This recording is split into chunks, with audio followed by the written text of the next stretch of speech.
Ang 15IB ay matagumpay na nagsagawa ng Sambayanan Negros Cagayan Cluster Orientation na ginanap sa EBC Hall, Barangay Poblasyon, Cagayan Negros Occidental nito lang ika-12 ng Setyembre taong kasalukuyan. Ang aktibidad na ito ay pinangunahan ng Municipal Local Government Unit ng Cagayan sa pamumuno ni Honorable John Ray Tabuhara, Municipal Mayor, kasama ang iba't ibang mga stakeholders tulad ng MTFL-CAC, Liga ng mga Barangay, Municipal Police Station of Cagayan at 302nd Infantry Brigade na naging katuwang para maging matagumpay ang nasabing aktibidad.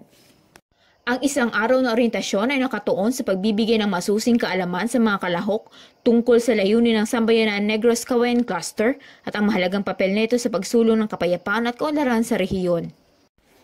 Binigyang diin din ang pangangailangan na protektahan ang mga pakikipag-ugnayan laban sa posibleng pagsasamantala ng mga communist terrorist group. Layunin ng programang ito na palakasin ang ugnayan ng local government units, people's organizations, non-government organizations, at civil society organizations upang makamit ang pangmatagalang kapayapaan at seguridad. Namahagi ng food packs ang LGU ng Cagayan sa pangunguna ng ating mga kasundaluhan upang magbigay ng biyaya sa mga lokal na residente. Ang mga residente na handang magsakripisyo ng oras at tiyaga ay naglalayong sama-samang makamit ang patuloy na kapayapaan at kaunlaran sa munisipyo ng Cagayan. Sa kanyang mensahe, pinasalamatan naman ni Lieutenant Colonel Brian Imbagaipo, Acting Commanding Officer ng 15IB, ang suporta ng LGU Cagayan at iba pang mga katuwang na organisasyon. Dagdag pa niya, sa pamamagitan ng ginanap na orientasyong ito, hangad ng 15IB na magkaisa ang mga tao sa iba't ibang sektor ng ating lipunan, tungo sa pangmatagalang kaunlaran at kapayapaan sa buong rehiyon.